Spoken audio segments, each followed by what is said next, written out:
ओम शांति।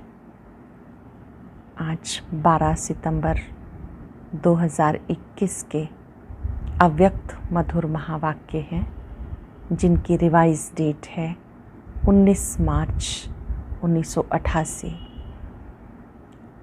बाबा आज बच्चों को याद में रमणीकता लाने की युक्तियाँ बता रहे हैं। विधाता वरदाता बाप दादा अपने मास्टर विधाता वरदाता बच्चों को देख रहे हैं। हर एक बच्चा कितना महान है। संगम युग पर ब्राह्मण जीवन का कितना महत्व है। बच्चे मास्टर विधाता वरदाता के साथ मास्टर विधि विधाता भी हैं। आपका हर कर्म विधान बन जाता है। आपकी जो मूल सिद्धांत हैं वो भक्ति मार्ग में भी सिद्धि स्वरूप बनाते हैं। मूल सिद्धांत जैसे बाप एक है, महात्माएं अनेक हैं, देवात्माएं अनेक हैं, गॉड इज़ वन भक्ति में सिद्धांत चलता आया। इसी तरह से जो पवित्रता हमारी मूल धारणा है उसका भी सिद्धांत भक्ति मार्ग में भी आज भी पवित्रता के आधार से सिद्धि स्वरूप बनते हैं, लाइट के ताजधारी दिखाते हैं। ऐसे बाबा ने कहा चेक करो, जो भी विधि विधान आपके जो मूल सिद्धांत हैं कैसे वो भक्ति में आपको सिद्धि स्वरूप बनाते हैं, वो भी मनन चिंतन करना। विधि विधाता के साथ साथ आप सिद्धिदाता भी हो। आपके पास विधि से सिद्धि है, रिद्धि सिद्धि नहीं, विधि से सिद्धि। ईश्वरीय सिद्धि से ईश्वरीय प्राप्तियां होती हैं। आप हर कर्म विधि पूर्वक करते हो तो सिद्धि स्वरूप बन जाते हो। याद में भी आप विधि पूर्वक बैठते हो। चेक करो, याद के समय जब आप स्वमान में स्थित होते हो कितनी ऊंची सीट पर सेट होते हो। नशा रहता है, जो सीट पर सेट होता है वो कभी अपसेट नहीं होता है। आप जितनी ऊंची सीट पर सेट होंगे, पोजीशन में स्थित होंगे, तो माया का अपोजिशन समाप्त हो जाएगा। बाबा पूछ रहे हैं, अपने स्वमान का नशा रहता है, सीट पर सेट होते हो।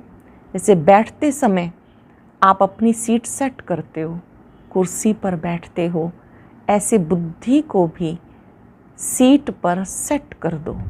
कुर्सी का नशा कहते हैं ना। तो बाबा ने कहा कि आप जब अपनी सीट पर सेट होते हो तो आपको नशा चढ़ता है। केवल आप जानते हो इतना ही पर्याप्त नहीं है, जानने के साथ साथ मानना भी है। जानने से केवल खुशी मिलेगी, लेकिन मानकर चलने से खुशी और शक्ति दोनों प्राप्त होती है। आप स्वमान की सीट पर सेट होते हो तो आपकी ऊंची स्थिति से हर कर्म में भी वो नशा दिखाई देता है। कभी आप विश्व कल्याणकारी की सीट पर सेट होते हो, कभी अव्यक्त फरिश्ता रूप की सीट पर सेट होते हो। भिन्न भिन्न स्थितियों पर जब आप सेट होंगे तो रमणीकता का अनुभव करेंगे। ज्ञान रमणीक है तो रमणीकता से इसको नेचुरल नेचर बनाओ। वैरायटी रूप से स्वमान को यूज़ करो। कभी बाबा के नैनों के नूर बन जाओ, कभी सृष्टि चक्र के टॉप पॉइंट पर खड़े हो जाओ, कभी मास्टर बीज रूप बन जाओ, कभी लाइट हाउस माइट हाउस स्थिति में सेट हो जाओ। यदि आप भिन्न भिन्न स्थितियों में रहेंगे तो बाबा ने कहा अच्छी अनुभूति होती रहेगी, खुशी और शक्ति मिलती रहेगी।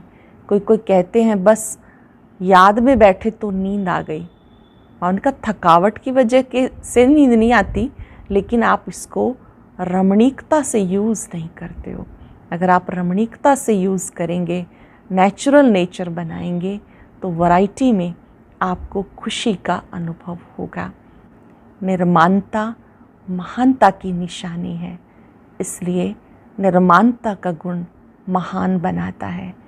कर्म करते हुए निर्माण भाव से कर्म करें।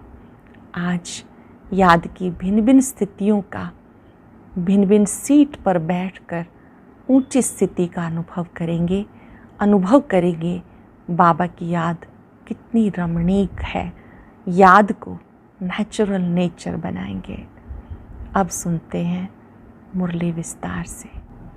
आज के व्यक्त मुरली का सार है याद में रमणीकता लाने की युक्तियाँ। आज विधाता वरदाता बाप दादा अपने मास्टर विधाता वरदाता बच्चों को देख रहे हैं। हर एक बच्चा विधाता भी बने हो तो वरदाता भी बने हो। साथ साथ बाप दादा देख रहे थे बच्चों का मर्तबा कितना महान है। इस संगम युग के ब्राह्मण जीवन का कितना महत्व है। विधाता वरदाता के साथ विधि विधाता भी आप ब्राह्मण हो। विधाता वरदाता के साथ विधि विधाता भी आप ब्राह्मण हो। आपकी हर विधि सत्युग में कैसे परिवर्तित होती है वो पहले सुनाया है। इस समय के हर कर्म की विधि भविष्य में चलती ही है, लेकिन द्वापर के बाद भी भक्ति मार्ग में इस समय के श्रेष्ठ कर्मों की विधि भक्ति मार्ग की विधि बन जाती है।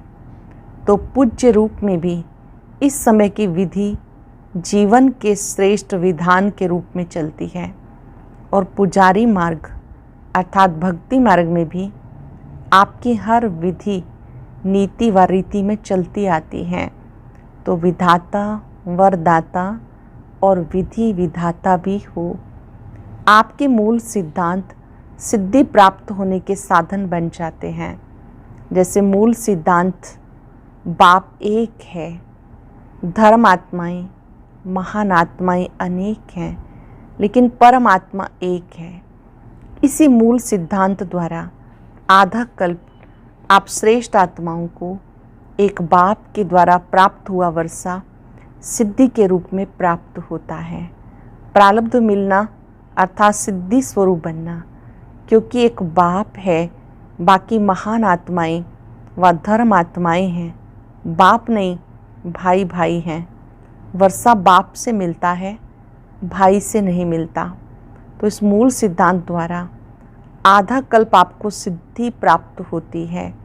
और भक्ति में भी गॉड इज़ वन, यही सिद्धांत सिद्धि प्राप्त करने का आधार बनता है।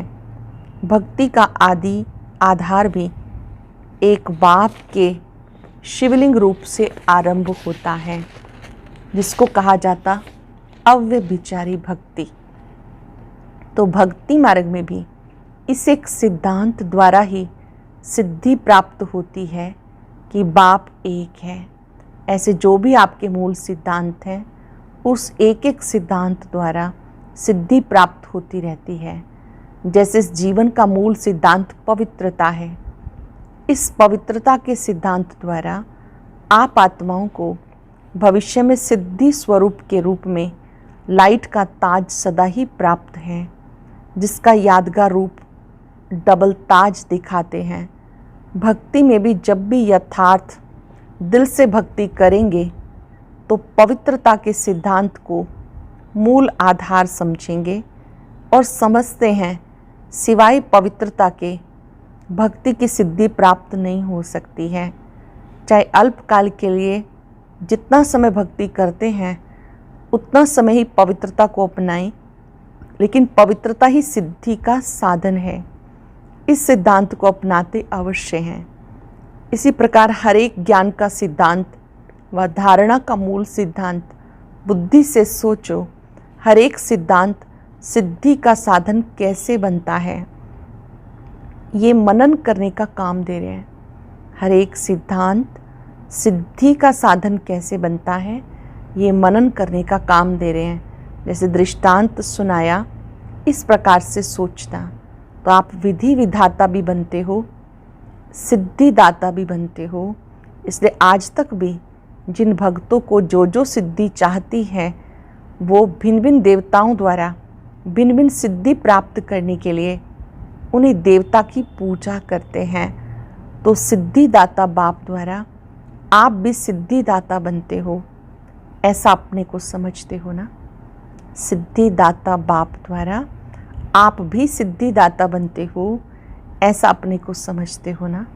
जिनको स्वयं सिद्धियां प्राप्त हैं वही औरों को सिद्धि प्राप्त कराने के निमित्त बन सकते हैं। सिद्धि खराब चीज़ नहीं है, क्योंकि आपकी रिद्धि सिद्धि नहीं, रिद्धि सिद्धि जो होती है वो अल्पकाल के लिए प्रभावशाली होती है, लेकिन आपकी यथार्थ विधि द्वारा सिद्धि है। ईश्वरीय विधि द्वारा जो सिद्धि प्राप्त होती है वो सिद्धि भी ईश्वरीय सिद्धि है। जैसे ईश्वर अविनाशी है तो ईश्वरीय विधि और सिद्धि भी अविनाशी है। रिद्धि सिद्धि दिखाने वाले स्वयं भी अल्पज्ञ आत्मा हैं, उनकी सिद्धि भी अल्पकाल की है, लेकिन आपकी सिद्धि सिद्धांत की विधि द्वारा सिद्धि है।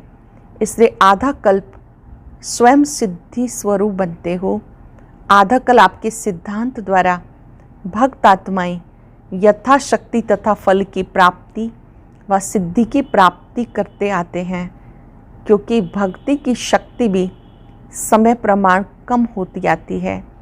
सतो प्रधान भक्ति की शक्ति भक्त आत्माओं को सिद्धि की अनुभूति आजकल के भक्तों से ज़्यादा कराती है। सतो प्रधान भक्ति की शक्ति भक्त आत्माओं को सिद्धि की अनुभूति आजकल के भक्तों से ज़्यादा कराती है। इस समय की भक्ति तमो प्रधान होने के कारण न यथार्थ सिद्धांत रहा है न सिद्धि रही है।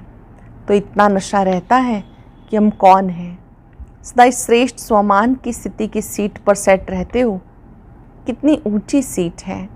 जब इस सिद्धि की सीट पर सेट रहते हो, स्थिर रहते हो, बार बार अपसेट नहीं होंगे।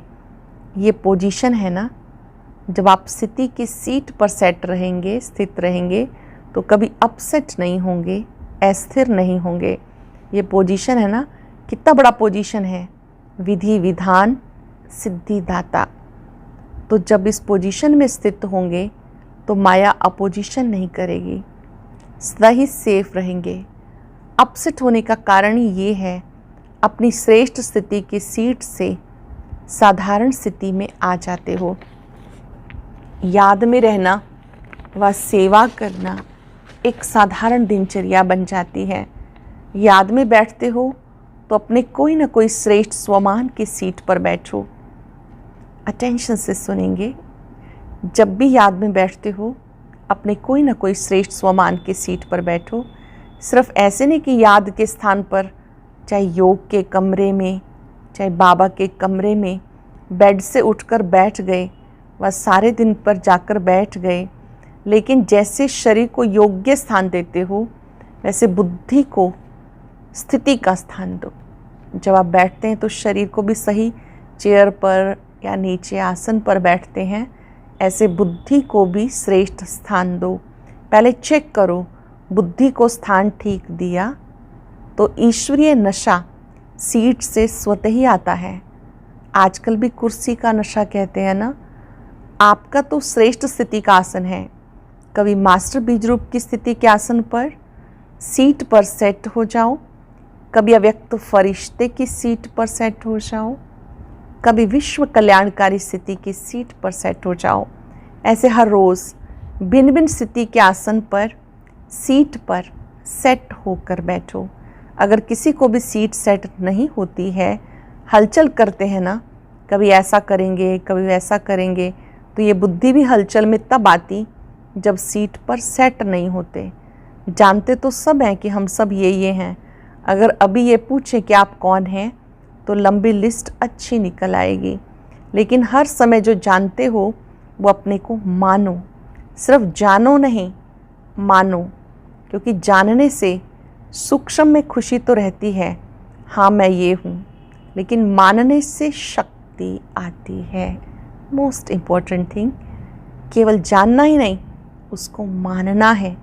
मानने से शक्ति आती है और मानकर चलने से नशा रहता है। जैसे कोई भी पोजीशन वाले जब सीट पर सेट होते हैं तो खुशी होगी लेकिन शक्ति नहीं होगी। तो जानते हो, लेकिन मानकर चलो, बार बार अपने से पूछो, चेक करो, सीट पर सेट हूँ या साधारण स्थिति में नीचे आ गया। जो औरों को सिद्धि देने वाले हैं वह स्वयं हर संकल्प में, हर कर्म में सिद्धि स्वरूप अवश्य होंगे, दाता होंगे। सिद्धि दाता कभी ये सोच भी नहीं सकते कि जितना पुरुषार्थ करते हैं व मेहनत करते हैं इतनी सिद्धि दिखाई नहीं देती। सिद्धिदाता कभी सोच नहीं सकते कि जितनी मेहनत करते हैं उतनी सिद्धि दिखाई नहीं देती, व जितना याद में अभ्यास करते हैं उतनी सिद्धि नहीं अनुभव होती। इससे सिद्ध है सीट पर सेट होने की विधि यथार्थ नहीं है, रमणीक ज्ञान है। रमणीक अनुभव स्वतः सुस्ती को भगा देता है। ये तो कई कहते हैं ना, वैसे नींद नहीं आएगी, योग में नींद अवश्य आएगी। ये क्यों होता है? ऐसी बात नहीं कि थकावट है, लेकिन रमणीक रीति से और नेचुरल रूप से बुद्धि को सीट पर सेट नहीं करते हो तो सिर्फ एक रूप से नहीं, वैरायटी रूप से सेट करो। जब याद करते हो बाबा को, सिर्फ एक रूप से नहीं, वैरायटी रूप से सेट करो। वही चीज़ अगर वैरायटी रूप से परिवर्तन कर यूज़ करते हैं तो दिल खुश होती है, चाहे बढ़िया चीज़ हो। लेकिन अगर एक ही चीज़ बार बार खाते रहो, देखते रहो तो क्या होगा? ऐसे बीज रूप बनो, लेकिन कभी लाइट हाउस के रूप में, कभी माइट हाउस के रूप में, कभी वृक्ष के ऊपर बीज के रूप में, कभी सृष्टि चक्र के ऊपर टॉप पर खड़े होकर सबको शक्ति दो। सृष्टि चक्र के ऊपर टॉप पॉइंट पर खड़े होकर शक्ति दो। जो भिन्न भिन्न टाइटल मिलते हैं वो रोज़ भिन्न भिन्न टाइटल अनुभव करो। कभी नूरे रतन बाप के नैनों में समाया हूँ, इस स्वरूप की अनुभूति में रहो। कभी मस्तक मणि हूँ, कभी तख्त नशीन बन भिन्न भिन्न स्वरूपों का अनुभव करो। वैरायटी करो तो रमणीकता आएगी। बाप दादा रोज मुरली में भिन्न भिन्न टाइटल देते हैं। क्यों देते हैं? उस सीट पर सेट हो जाओ। सिर्फ बीच बीच में चेक करो। पहले भी सुनाया था कि भूल जाते हो, 6 घंटा 8 घंटा बीत जाते हैं, फिर सोचते हो, इसलिए उदास हो जाते हो कि आधा दिन तो चला गया। नेचुरल अभ्यास हो जाए तब विधि विधाता व सिद्धिदाता बन विश्व की आत्माओं का कल्याण कर सकेंगे। नेचुरल अभ्यास हो जाए तब विधि विधाता व सिद्धिदाता बन विश्व की आत्माओं का कल्याण कर सकेंगे। समझा? अच्छा, चारों ओर के सेवा के उमंग उत्साह में रहने वाले, सदा एक बाप के स्नेह में समाये हुए, सदा हर कर्म में श्रेष्ठ विधि द्वारा सिद्धि को अनुभव करने वाले, सदा स्वयं को विश्व कल्याणकारी अनुभव कर हर संकल्प से, बोल से श्रेष्ठ कल्याण की भावना, श्रेष्ठ कामना से सेवा में बिजी रहने वाले, ऐसे बाप समान सदा अथक सेवाधारी बच्चों को बाप दादा का याद प्यार और नमस्ते। रूहानी बच्चों की रूहानी बाप दादा को नमस्ते, गुड मॉर्निंग, शुक्रिया बाबा, शुक्रिया। मुलाकात है बाबा की। स्वयं को कर्म योगी श्रेष्ठ आत्मा अनुभव करते हो। कर्म योगी श्रेष्ठ आत्मा अनुभव करते हो। कर्म योगी आत्मा सदा कर्म का प्रत्यक्ष फल स्वतः ही अनुभव करती है। प्रत्यक्ष फल खुशी और शक्ति। तो कर्म योगी आत्मा अर्थात प्रत्यक्ष फल खुशी और शक्ति अनुभव करने वाले, कर्म योगी आत्मा अर्थात खुशी और शक्ति प्रैक्टिकल में अनुभव करने वाले बाप सदा बच्चों को प्रत्यक्ष फल प्राप्त कराने वाले हैं। अभी भी कर्म किया, कर्म करते खुशी और शक्ति का अनुभव किया, तो कर्म योगी आत्मा हूँ। इस स्मृति से आगे बढ़ते चलो। मैं बेहद सेवा करने से बेहद खुशी का स्वतः ही अनुभव करती हूँ। बाबा पूछ रहे हैं, बेहद सेवा करने से बेहद की खुशी का स्वतः ही अनुभव होता है। बेहद का बाप बेहद का अधिकारी बनाते हैं। बेहद सेवा का फल, बेहद का राजभाग स्वतः ही प्राप्त होता है। जब बेहद की स्थिति में स्थित होकर सेवा करते हो तो जिन आत्माओं के निमित्त बनते हो उनकी दुआएं स्वतः आत्मा में शक्ति, खुशी की अनुभूति कराती हैं। एक स्थान पर बैठे भी बेहद सेवा का फल मिल रहा है। इस बेहद के नशे में बेहद का खाता जमा करते आगे बढ़ते चलो। बेहद सेवा से बेहद का फल मिल रहा है। इस बेहद के नशे में बेहद का खाता जमा करते आगे बढ़ते चलो। आज का वरदान सेकंड में, देह रूपी चोले से न्यारा बन, कर्म भोग पर विजय प्राप्त करने वाले, सर्व शक्ति संपन्न भव। सेकंड में, देह रूपी चोले से न्यारा बन, कर्म भोग पर विजय प्राप्त करने वाले, सर्व शक्ति संपन्न भव। जब कर्म भोग का जोर होता है, कर्म इंद्रियां कर्म भोग के वश अपनी तरफ आकर्षित करती हैं, अर्थात जिस समय बहुत दर्द हो रहा हो, ऐसे समय पर कर्म भोग को कर्म योग में परिवर्तन करने वाले, साक्षी हो, कर्म इंद्रियों से भोगवाने वाले ही सर्वशक्ति संपन्न अष्ट रत्न विजयी कहलाते हैं। इसके लिए बहुत समय का देह रूपी चोले से न्यारा बनने का अभ्यास हो। ये वस्त्र दुनिया की माया के आकर्षण में टाइट खिंचा हुआ ना हो, तब सहज उतरेगा। इसके लिए क्या क्या करना है? बहुत समय का देह रूपी चोले से न्यारा बनने का अभ्यास हो। ये वस्त्र दुनिया की व माया के आकर्षण में टाइट अर्थात खिंचा हुआ ना हो, तब सहज उतरेगा। स्लोगन है, सर्व का मान प्राप्त करने के लिए निर्मांचित बनो। निर्माणता महानता की निशानी है। सर्व का मान प्राप्त करने के लिए निर्मांचित बनो। निर्माणता महानता की निशानी है। आज हम मास्टर बीज रूप बन लाइट हाउस स्थिति का अनुभव करेंगे। ओम शांति। आज की अव्यक्त मुरली जरूर सुने। उसके लिए ऊपर दिए गए बॉक्स को टच करें।